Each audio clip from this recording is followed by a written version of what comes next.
Our headlines today.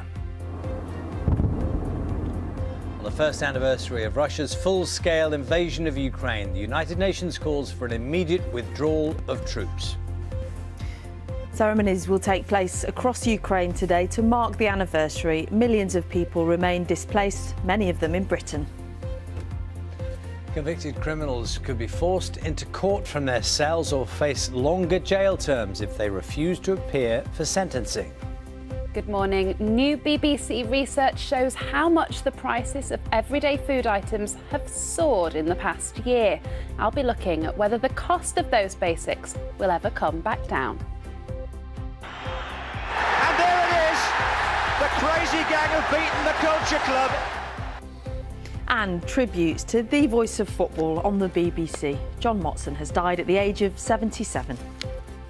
Good morning. A memorable night for Manchester United at the Theatre of Dreams. It's a stunning second-half fight-back made in Brazil to knock Barcelona out of the Europa League.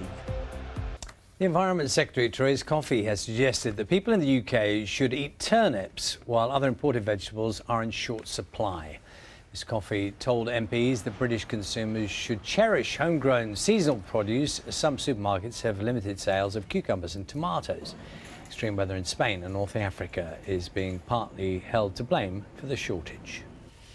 You fan of a turnip? Oh, I don't mind a turnip. Yeah, turnip soup, all good. There we go. You'll be fine. You'll be fine. Yeah, I think. Yeah, I don't have a problem with turnips at all. I don't have a problem with them either, Matt. Not so sure it goes well on a salad, though. True. Very true. If you're looking for more information, support or advice, you can find it online at the BBC's Cost of Living webpage. Just search for BBC Cost of Living in your browser. Charlie, Nina, I suspect many people, along with their energy bill, food is the thing that people really notice and the cost that they really want to It's see just so coming down. noticeable, isn't it? I was just saying to Charlie, never before have I been in the supermarket, picked something up and had to put it down again, just because they've gone up so noticeably. Yeah, the just 'cause you staples. see things and they're just way more than you're willing to pay. Yeah. Absolutely. Thank you, Hannah.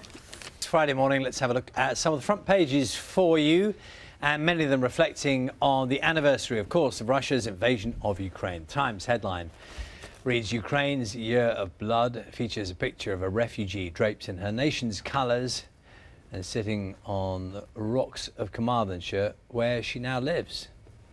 The Daily Mail is leading with comments made by the Queen Consort Camilla about changes being made to Roald Dahl's classic books. The paper says she urged writers to fight for their freedom of expression.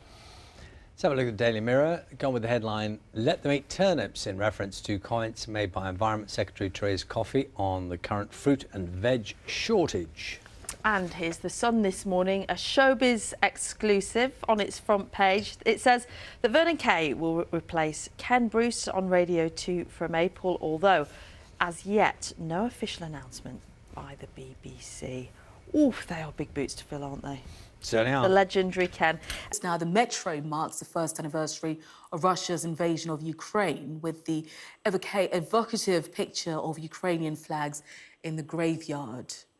Now, this is the front of the Times there, the headline there, Ukraine's Year of Blood.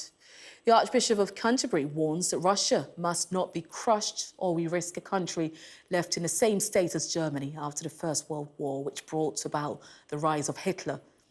And the Mirror there leading on the shortages of fruit and vegetables in our shops and ridicules the Environment Secretary, Therese Coffey, for her apparent comment, let them eat turnips. Nobody likes turnips. And the Daily Star has an almost identical front page headline. Now, the Mail carries criticism from the Queen Consorts of moves to change some of Roald Dahl's books in what's been called a woke rewriting. And there's also the story in the Express there. Now, the Eye says that the Prime Minister is softening his so far hard line on NHS pay rises in a bid to end the wave of strikes engulfing the service.